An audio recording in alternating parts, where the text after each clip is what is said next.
말씀 우리 같이 보시겠습니다. 고린도전서 1장 1절에서 9절 말씀입니다. 하나님의 뜻을 따라 그리스도 예수의 사도로 부르심을 받은 바울과 형제 소스데네는 고린도에 있는 하나님의 교회 곧 그리스도 예수 안에서 거룩하여지고 성도라 부르심을 받은 자들과 또 각 처에서 우리의 주 곧 그들과 우리의 주 되신 예수 그리스도의 이름을 부르는 모든 자들에게 하나님 우리 아버지와 주 예수 그리스도로부터 은혜와 평강이 있기를 원하노라. 그리스도 예수 안에서 너희에게 주신 하나님의 은혜로 말미암아 내가 너희를 위하여 항상 하나님께 감사하노니 이는 너희가 그 안에서 모든 일 곧 모든 언변과 모든 지식의 풍족함으로 그리스도의 증거가 너희 중에 견고하게 되어 너희가 모든 은사에 부족함이 없이 우리 주 예수 그리스도의 나타나심을 기다림이라. 주께서 너희를 우리 주 예수 그리스도의 날에 책망할 것이 없는 자로 끝까지 견고하게 하시리라. 너희를 불러 그의 아들 예수 그리스도 우리 주와 더불어 교제하게 하시는 하나님은 이쁘시도다. 아멘. 고린도전서 1장을 다시 돌아가서 1장부터 다시 나가려고 하거든요. 지금 제 제목을 그래서 끝까지 견고하게 하신다라는 제목으로 말씀 오늘 하루 나누겠습니다. 먼저 이 고린도전서는 헬라어로 이제 코린토스라고 해요. 이 아테 그리스 지역에 있는 고린도 지역 고린도라고 볼 수 있는데 바울이 이제 1년 6개월 정도 사역한 고린도 지역입니다. 바울이 고린도 성도, 고린도 교회에 보내는 편지가 고린도 전서라고 볼 수 있죠. 여기 1장 1절에 이제 형제 소스데네라고 나오는데 소스데네는 고린도 지역의 유대인 회당장이에요. 그러니까 바울이 이 소아시아 지역을 돌 때 회당을 찾았다라는 거를 이제 이런 내용을 통해서 이제 볼 수가 있는 거죠. 그러니까 그 회당에 갔는데 유대인들에게는 별로 환영받지 못하고 그 주변에 이제 이방인들, 헬라인들이나 이런 사람들에게 복음을 전했는데 복음이 너무 잘 들어가게 되는 이제 그런 상황이에요. 고린도 지역을 조금 알아야 돼요. 왜냐하면 왜 고린도 성도들에게 바울이 이렇게 말을 하는지 알아야 되기 때문에. 자, 고린도는 지금의 그리스 지역이에요. 저도 가본 적은 없습니다. 그리스. 근데 꼭 가보고 싶은 나라 중에 하나예요. 지금 제가 알고 있는 목사님이 성지순례를 갔거든요. 그쪽 소아시아를 돌면서 그리스를 갔더라고요. 그리스, 터키 뭐 이런 데 갔는데 너무 좋다고 얘기를 하더라고요. 이 그리스 지역은 로마의 항구 도시가 됐죠. 그 당시에 로마가 지배하고 있었으니까 로마의 항구 도시였고, 이 항구 도시라는 거는 굉장히 음란할 수밖에 없고 타락한 육신적 도덕적 타락이 있는 지역이라는 거를 알 수가 있어요. 왜냐하면 그 당시에 배를 타고 나가면은 죽을 수도 있고 여러 가지 미신적 요소가 많았기 때문에 사람들은 그 지역에 있는 사람들은 항구 도시의 사람들은 굉장히 그 쾌락적인 부분들이 있었고 굉장히 그런 바다신 이런 미신들이 많이 있었단 말이죠. 그러다 보니까 자연스럽게 우상 숭배가 굉장히 심각했죠. 그 지역 물론 이제 그리스 지역이니까 더 그렇겠죠. 그리스 로마 신화 아시잖아요. 아폴로 신전과 아프로디테 신전이 굉장히 크게 있었다고 해요. 특히 이 아프로디테는 미의 여신이잖아요. 그러다 보니까 이 여사제들과의 어떤 이 성관계를 통한 그 제사의 행위가 굉장히 강조됐던 곳이에요. 1000명 정도의 여사제가 있었다는데 여세자라고는 표현하지만 어떤 이제 좀 지금 우리로 따지면 율랑녀 같은 거죠. 창녀들이 이제 많이 있었다. 그 성행위를 통한 이 제사가 사실은 어디서부터 왔냐면 고대에서부터 왔어요. 우리가 잘 알고 있는 바알과 아세라, 그 바알 신전에서도 똑같이 이 성행위를 통한 어떤 제사가 이제 드려지는데 이런 고대의 어떤 그런 미신들이 이 그리스, 로마 지나서 이 로마 시대까지 왔고 지금도 여전히 이상한 종교들은 그런 어떤 성적인 관계를 통해서 어떤 의식을 치른단 말이죠. 그래서 이게 음란과 우상 숭배는 반드시 이어지게 돼 있다. 이게 우리의 어떤 삶에도 적용이 되겠죠. 그리고 그것들을 하나님이 굉장히 싫어하신다라는 것을 알고 있어야 된다. 그러면 이 고린도 전 지역은 이제 이런 지역이구나라고 뭐 알 수가 있는데 그 이 고린도 지역에서 살고 있는 이 고린도 지역에서 복음을 받은 그 고린도 지역의 성도들이 어떤 문제가 있었는가? 이제 뭐 고린도 전서를 나가면서 계속 나오겠지만 굉장히 이 성령의 은사를 강조해요. 뭐냐면 방언, 환상, 계시, 예언. 이게 물론 이제 성령 초대교회의 이 사도행전 2장에도 나오지만 성령이 임하잖아요. 그래서 방언이 막 터지고 환상을 보고 막 병 고치고 막 엄청난 성령의 역사들이 일어났는데 그것이 이제 어떻게 보면은 특정 사람들에게 이제 주어진 하나님의 은사지 모든 예수 믿는 사람이 다 하는 건 아니거든요. 저도 방언을 못해요. 저도 한 번도 뭐 예언이 들리거나 하나님을 뭐 보거나 이런 건 없어요. 없지만 그것이 어떤 믿음의 척도가 되었던 거죠. 그러면 안 되는데 그러다 보니까 방언을 잘하거나 뭐 은사가 있거나 이런 사람들은 신앙이 좋은 사람들 지도자로 세우고 그렇지 않은 사람들은 이제 입 다물고 있어야 되고 이런 이제 자꾸 보이는 것들에 집중하게 되는 그게 신앙의 척도가 되는 그러니까 이제 바울이 고린도 성도들이 뭔가 지금 잘못 가고 있다라는 거죠. 예수 그리스도의 사랑 안에 집중해서 그 믿음을 확인하며 복음을 전해야 되는데 자꾸 막 눈에 보이는 거에 막 집착해가지고 그러다 보니까 이제 또 뭐 어떤 문제가 있었냐면 파가 나뉘게 된 거예요. 이제 9, 10, 12절부터 나오지 1장 12절부터 나오지만 뭐 바울파, 아볼로파, 게바, 그리스도파 이런 식으로 파가 막 쪼개지고 분명히 예수 그리스도의 복음은 하나인데 사람에 따라서 파가 막 나눠진 거죠. 누구한테 세례를 받았냐, 누가 정통이냐. 뭐 게바라고 하면 이제 베드로잖아요. 베드로는 제자들 중에 최고니까 우리가 정통이다. 이런 식으로 이제 파가 나뉘게 된 거예요. 바울이 그것도 이제 수정을 해줘요. 1장 안에서. 그리고 이제 음식 문제가 나오죠. 음식 먹으면 되는 거 안 되는 거 유대인들은 철저했잖아요. 율법에 기준한 이 음식에 대한 기준들이 어마어마했잖아요. 그것들을 지켜야 행하는 거예요. 근데 사실은 이 헬라인들은 그런 율법을 잘 지킬 그게 없죠. 유대인이 아니니까. 그런 생각도 있었고 워낙 자유롭게 뭐 이방 종교를 믿다가 이제 복음을 받았는데 그게 하루아침에 끊어질까요? 안 되죠. 그리고 또 뭐냐면 이 유대계파 그리스도인들은 헬라계파 그리스도인들을 자꾸 율법으로 쪼는 거예요. 왜 니네 이거 안 하냐? 이런 식으로 이제 그러다 보니까 여러 가지 문제들이 되고 나뉘게 되고 소외되는 사람이 있고 이런 것들 이제 바울이 듣고서 편지를 썼어요. 그게 이제 고린도 전서입니다. 고린도 전서, 고린도 후서. 어떻게 보면 전서와 후서 내용이 약간 비슷한 부분들도 있어요. 나가다 보면 알겠지만. 그래서 이런 이제 배경을 가지고 고린도 전서를 보시면 됩니다. 이 1장 2절에 굉장히 중요한 구절이 나오거든요. 뭐 어떤 구절이 나오면 고린도에 있는 성도들이 그리스도 예수 안에서 먼저 거룩해라 라고 표현해요. 왜냐하면 이미 고린도 지역 자체가 굉장히 음란하고 타락하고 뭔가 범죄적이고 이런 이제 또 지식이 굉장히 이 최고의 어떤 그 가치가 되는 게 사실은 이 지역에서는 지식이란 말이에요. 지식 전통적으로 그러다 보니까 사람들이 다른 것을 붙잡고 있는 거예요. 복음이 아닌 다른 것을 붙잡고 막 그것들을 향해 달려가고 율법적으로 완성시키려고 그러고 이러다 보니까 바울이 아니야 그런 거 아니고 그리스도 예수 안에서 너희들은 거룩해야 돼 라고 말하는 거죠. 이 지역의 특색 고린도라는 이 항구 도시의 특색에 따라서 복음이 섞인 복음이 자꾸 전파되고 나오고 자기들이 지키는 것을 바울이 경계했던 거죠. 그래서 먼저 이 그리스도 예수 안에서 거룩하려면 어떻게 해야 되냐면 첫 번째는 타락에서부터 벗어나는 거예요. 내가 스스로 알아요. 이게 하나님으로부터 벗어난 타락이구나, 음란이구나 이런 것들을 알고 있죠. 알고 있지만 어떤 잘 지켜지지 못하거나 아니면 너무 오랫동안 그 삶에 찌들었거나 이런 부분들이 있지만 결국은 벗어나야 된다는 거죠. 두 번째는 우상숭배에서 벗어나라. 음란은 반드시 우상숭배랑 이어지거든요. 결국 어떻게 보면 같은 거예요.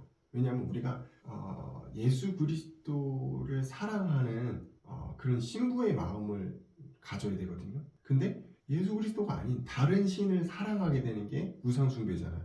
그 결국 이제 이런 우상숭배라는 부분이 음란과 이어지게 돼 있는 부분인데 여기서부터 벗어나라는 거죠.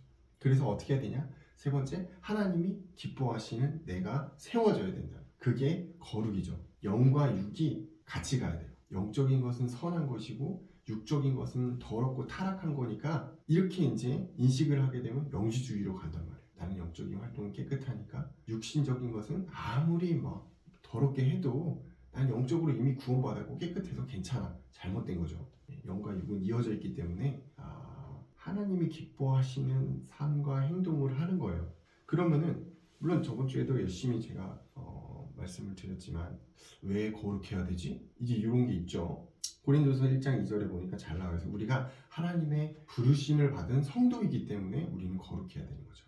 두 번째, 하나님 세상과 구별된 자이기 때문에 우리는 거룩해야 된다는 거예요. 성도의 부르심은 하나님이 우리와 함께 하시기 위함이거든요. 우리에게 구원을 주셨다라는 거는 우리를 구원을 줘가지고 써먹으려고. 너 전도할 때 내가 너 필요해. 그러니까 구원 줬지. 이제 너 전도하고 내가 원하는 삶을 위해서 도구로, 하나님의 도구로 내가 쓰임을 받는 용도로만 생각하고 있으면 안 되고, 우리 자체를 하나님이 사랑하셔서 우리와 함께 하기 위해 오셨다라는 거죠. 그리고 우리와 함께 삶을 살아가는 것을 가장 기뻐하신다라는 거예요. 그게 성도의 부르심의 이유예요. 많은 사람들이 조금 오해할 수 있는 게, 내가 이제 예수 믿었으니까 돈도 많이 벌고 좋은 일도 많이 해서 하나님의 사역에 쓰임 받아야지. 근데 그렇지 못할 수도 있잖아요. 삶이 그냥 평범한 삶이 살 수도 있는 거예요. 그렇게 되면은 나는 쓰임도 못 받고 나는 활용 가치가 쓰임 가치가 없나 보다.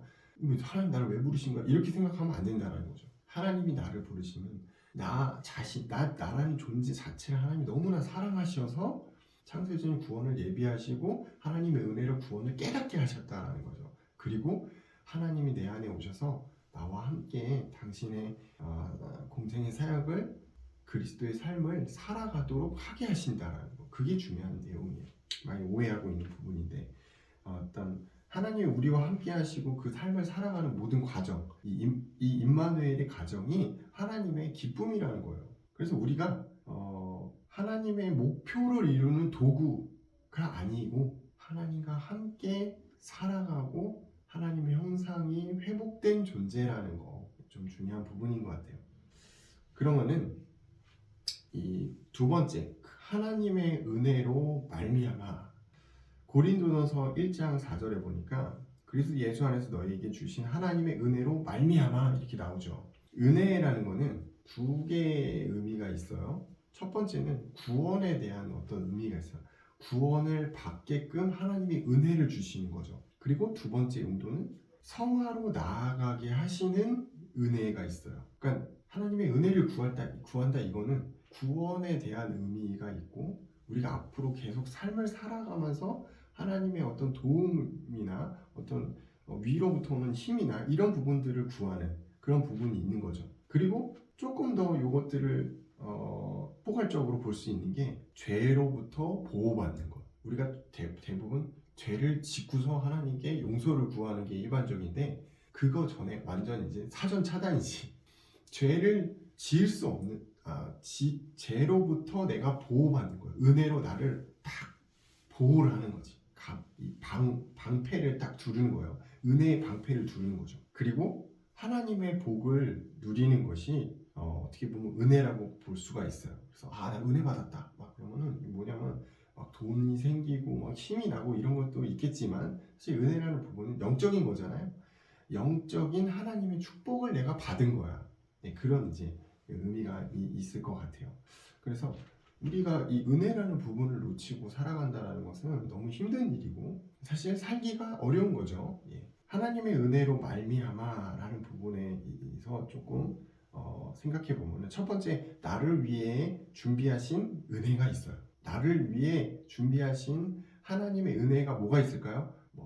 구원에 대한 은혜도 있을 것이고, 또 신앙생활하는 교회에 대한 은혜도 있을 것이고, 신앙 공동체의 어떤 만남의 축복도 있을 것이고, 여러 가지 은혜들, 하나님이 나를 위해 준비하신 그런 것들이 반드시 있다라는 거. 저도 이제 살아오면서 많은 그런 것들을 조금 깨닫게 돼요. 분명히 내 수준으로는 살 수 없는, 내가 볼 때는 생각할 수 없는 부분들을 하나님이 딱 맞게 준비하셔서 진행하시는 것들, 하나님이 딱 맞게 준비하셔서 진행하시는 것들, 그리고 오늘 나를 살아가게 하는 은혜가 있어요. 이게 참 요즘에 세상 살기가 어렵잖아요. 그렇죠? 뭐 어느 세대든지 마찬가지지만 특히 이제 청년 세대들이 좀 살기가 어려워요. 예, 그래서 약간 좀 이렇게 완전히 막 루즈해진 청년들도 있고 엄청 힘들게 바쁘게 살아가는 청년들이 대부분인데 뭐냐면은 오늘 내가 살아갈 어떤 힘과 은혜가 없으면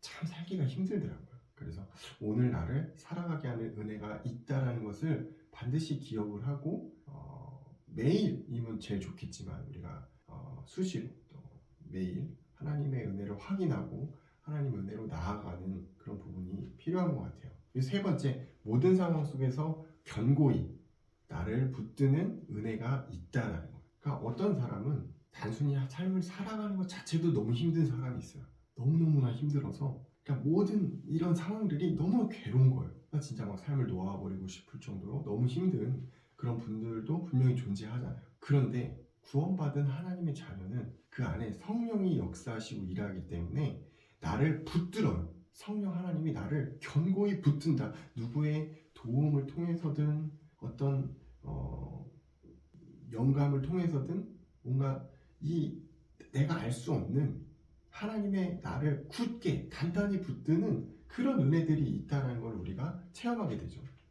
로마서 8장 39절에 그 어떤 세상의 그 어떤 것도 심지어 천사 뭐 그런 것조차도 그리스도의 사랑에서 우리를 그리스도와 나와의 관계를 끊을 수가 없다라는 거예요. 성도의 견인인 거죠.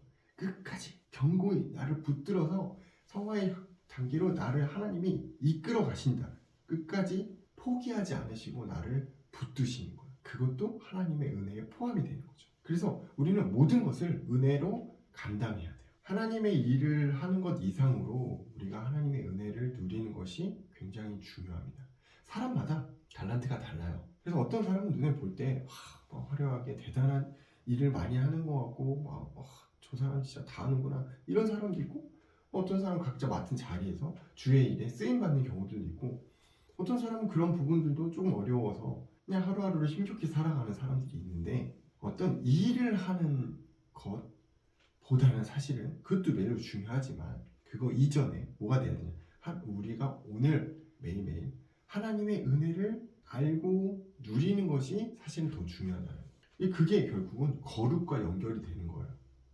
그러니까 거룩함이 없는데 주의 일을 너무나 잘한다?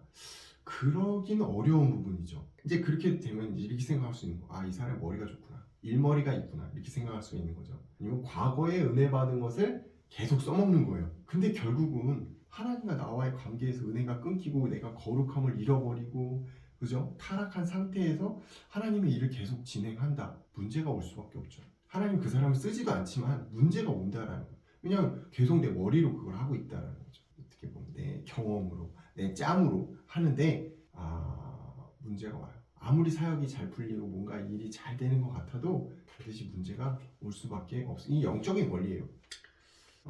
저번 주인가 저저번 주인가 제가 노예에 소속된 목사님이 이전 예배를 하셔가지고 갔었어요.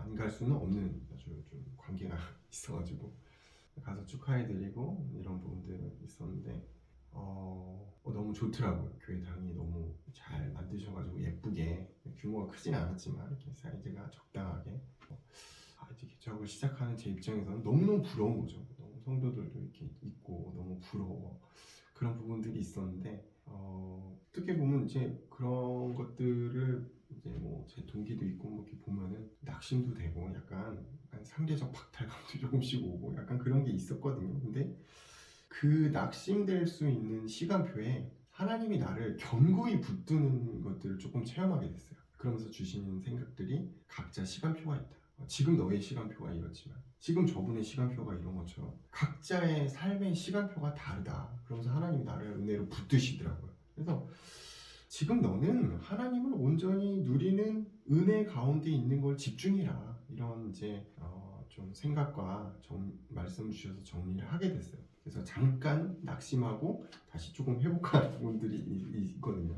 그래서 모든 것은 은혜다. 뭐가 되어지고 뭔가 발전하고 성장하고 부흥되고 이거는 사실은 하나님이 하시는 부분이기 때문에 내가 뭐 돼서 막 좋아하고 안 되니까 낙심하고 그럴 필요가 사실은 많이 없다. 조금은 하겠지만 그래서 여러분의 삶에도 이런 부분들이 좀 적용이 됐으면 좋겠어요.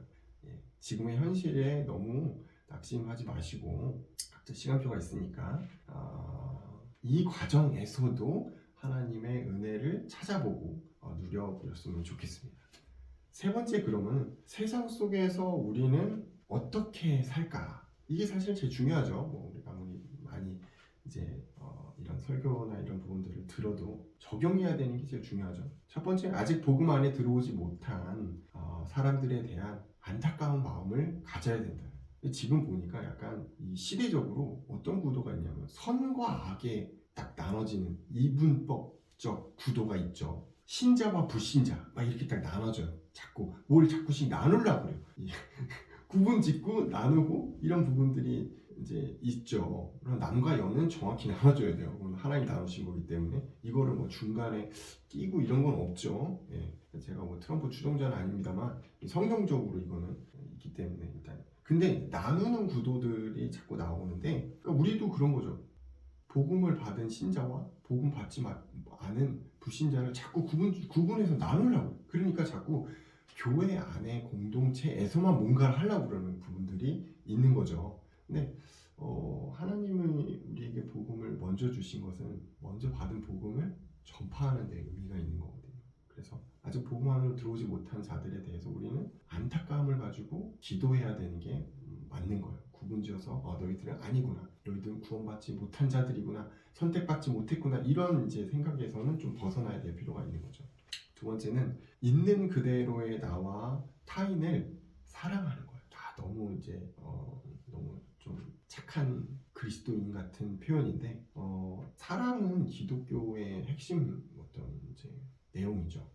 그리스도의 사랑이, 십자가의 사랑이 없으면 우리가 구원받지 못하고, 사실은 이 성경도 하나님의 사랑에 대한 내용이 굉장히 많이 나와요. 근데 정작 우리는 나를 사랑하지 않고 다른 사람을 사랑하지 않아요. 이게 좀 이상한 부분이에요. 사랑을 받았는데 사랑을 주진 않아. 나만 갖고 있는 거지. 심지어는 사랑을 받은 하나님이 사랑하는 나를 내가 사랑하지 않아. 나는 너무 모자란 놈이고. 제가 약간 옛날에 좀 그런 부분이 있었는데 뭘 해도 안 되니까 안 되는구나. 이렇게 이제 나를 사랑하지 않는 사람들이 굉장히 많아요. 물론 사람은 쉽게 변화되지 않습니다. 제가 44년 살아보니까 저 자신도 그런 뿐더러 엄청난 하나님의 은혜가 있지 않으면 사실은 사람은 잘 변하지 않습니다. 많은 시간이 필요하고 많은 깨어짐과 충격이 필요해요. 그렇기 때문에 존중, 배려, 사랑, 이 세 가지를 하나님의 은혜로 실천했으면 좋겠습니다. 사실 이게 돈 드는 건 아니거든요. 남을 조금 더 배려하는 거, 또 사람들 존중하는 거, 이런 것들이 돈 드는 게 아니고 이거 한다고 내가 손해 엄청 보고 이런 것도 아닌데 이게 습관적으로 잘 안 돼 있어요. 약간 이기적인 부분들도 있고. 그러니까 자꾸 이제 세상 속에서 그리스도인들은 좀 이상해, 이기적이야, 뭔가 좀 편협해, 이런 이제 시선들이 많잖아요. 이런 것들을 우리가 좀 깨트릴 필요가 있다. 그렇게 하려면 먼저 나를 사랑해야 돼요. 그리고 나를 사랑하는 만큼 다른 사람도 존중하고 사랑해줘야 된다. 세상 속에 우리는 그리스도인의 구별된 삶을 살아가야 돼요. 구별된 삶을 살아야 되니까 막 십계명 의거해서 막 성경에 나온 대로 막 유대인처럼 우리가 막 율법적으로 다 지키면서 막 그렇게 빡빡하게 살아야 되냐? 사실 그걸 말하는 건 아니고요. 스스로 알아요. 그리스도인으로서 이건 부끄러운 일이구나. 이거는 그리스도인으로서 참 올바른 일이구나 라는 거를 알고 있어요. 본능적으로 안단 말이에요. 근데 안 행할 뿐이에요. 왜 그럴까? 그리스도와 함께하는 은혜가 나에게 없으면 사실은 구별된 삶을 살기가 어려워요.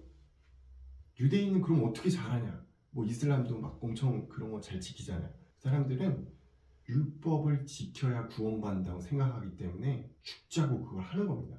그렇죠. 그렇다고 우리는 율법 구원 받았으니까 뭐 대충 살아도 되겠네. 그게 아니라는 거죠. 그게 아니고 그 구별된 삶, 성도의 삶을 사는 것 자체가 거룩이고 그 거룩이 하나님 기뻐하시는 일이라는 거예요. 그럼 세상 속에 우리는 실제 현실 속에서는 어떻게 해야 되냐? 4번, 현실 속에 우리는 하나님이 원하시는 것을 선택할 줄 알아야 돼요. 내가 손해보는 것과 하나님이 원하시는 것이 조금 다를 수가 있죠. 그렇죠? 그런 부분들도 좀 기도가 많이 필요하겠죠. 그래서 우리는 뭔가 중요한 것을 결정해야 될 때 나 중심의 어떤 선택들이 많죠. 은혜가 있는 사람은 하나님 중심의 선택을 하게 돼 있어요. 손해가 되든 안 되든 그거랑 상관없이 하나님 원하시는 것을 선택할 때 하나님의 일이 온전히 나타나게 되는 거죠. 그럼 이제 결론입니다.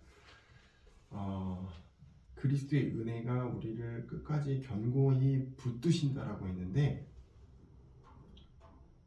견고히 붙들려면은 하나님이 각권적인 은혜로 우리를 붙드는 것도 있겠지만, 우리가 하나님의 붙드심 안에 거하는 부분들도 서로 저는 필요하다고 생각해요. 저는 감리교인이 아닙니다만, 전 장로교지만 그런 부분에 있어서는 우리도 그리스도 예수와 교제하는 우리의 마음과 중심이 저는 필요하다고 생각해요. 자, 이 우리가 뭔가를 하는 부분이 구원과 연관되는 건 아닙니다. 그렇지만 그것을 통해 그리스도와 함께 교제하는 것을 힘쓰는 것을 통해서 하나님이 기뻐하시고 하나님이 영광을 받으신다라는 사실. 바울서신에서는 그리스도 안에서라는 이 내용이 164회나 나옵니다. 바울과 같은 정말 율법에 정통하고 아주 똑똑하고 초엘리트죠.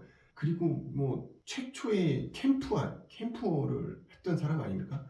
이 엄청난 전도자가 그리스도 안에서라는 표현을 164번이나 썼다는 것은 이 내용이 굉장히 중요하다는 거예요. 모든 신앙의 기본이 그리스도 예수의 은혜가 없이는 안 된다라는 겁니다. 아무리 뭐 좋은 교회에 가서 좋은 찬양을 드리고 막 뜨겁게 기도를 하고 막 부흥에 참여하고 막 순간 은혜를 받고 그래도 그리스도의 은혜가 나를 붙들지 않으면 그건 그냥 퍼포먼스예요. 저도 해봐서 알거든요. 그건 그냥 퍼포먼스예요. 그냥 내가 즐거운 거지. 그 분위기가 좋았던 거지 그리스도의 은혜가 아닐 수도 있죠. 그래서 더 중요한 건 뭐냐? 내가 혼자 있는 시간에 그리스도 예수와 교제하는가를 체크해 보세요. 꼭 어떤 막 분위기, 어떤 집단, 어떤 상황에서만 내가 은혜를 받는다? 그거는 조금 생각을 해봐야 될 부분입니다. 물론 한두 번은 그럴 수 있어요. 근데 항상 그런 곳에 가야만 내가 은혜를 받는다? 그럼 혼자 있을 땐 내가 전혀 그리스도를 누리지 못한다는 거거든요.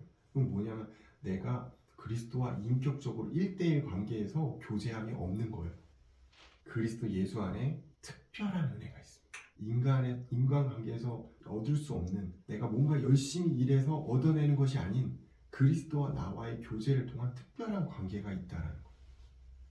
은혜가 있는 거죠. 그리고 그리스도 예수와 교제할 때 하나님의 미쁘심을 알게 됩니다. 1장 9절이죠. 그의 아들 예수 그리스도 우리 주와 더불어 교제하게 하시는 하나님은 미쁘시다. 미쁘다는 건지 신실하시다라는 거죠. 하나님의 신실하심을 알게 된다. 그리스도 예수와 교제해 갈수록 우리는 하나님의 능력과 하나님의 선하심과 하나님의 신실하심과 하나님의 계획과 하나님의 능력을 알게 된다는 거죠. 그러면서 동시에 흔들리는 우리를 하나님 끝까지 붙들어줘. 그래서 성화와 영화의 단계까지, 구원의 그 최종 단계까지 우리를 이끄신다라는 거. 여러분 그걸 기뻐하셔야 됩니다. 내가 세상에 뭔가를 이뤄내고 내가 뭔가 많은 걸 체험하고 어떤 위치에 오르고 돈을 벌고 그거에 너무 기뻐하지 마시고, 내가 하나님을 알아가고 그리스도와 교제함을 통해서 하나님의 뜻을 깨닫고 그 안에 내가 하나님 그리스도를 닮아가는 이 거룩함을 통해 하나님의 영광을 나타내는 그것을 기뻐하시기 바랍니다. 기도하겠습니다. 감사합니다. 오늘 말씀을 통해서 끝까지 우리를 붙드시고 견고하게 하시는 하나님의 능력과 은혜를 체험하게 하여 주옵소서. 한 주간 하나님의 은혜를 간구하며 그리스도와 교제하는 모든 주의 자녀들에게 인도하여 주옵소서. 지금 우리를 구원하신 예수 그리스도의 은혜와 하나님 아버지의 사랑과 성령님의 역사하심이 말씀을 듣고 그리스도 예수와 교제하며 거룩히 살아가기를 간절히 원하는 모든 주의 성도들 머리 위에 지금으로부터 영원토록 함께 있을지어다.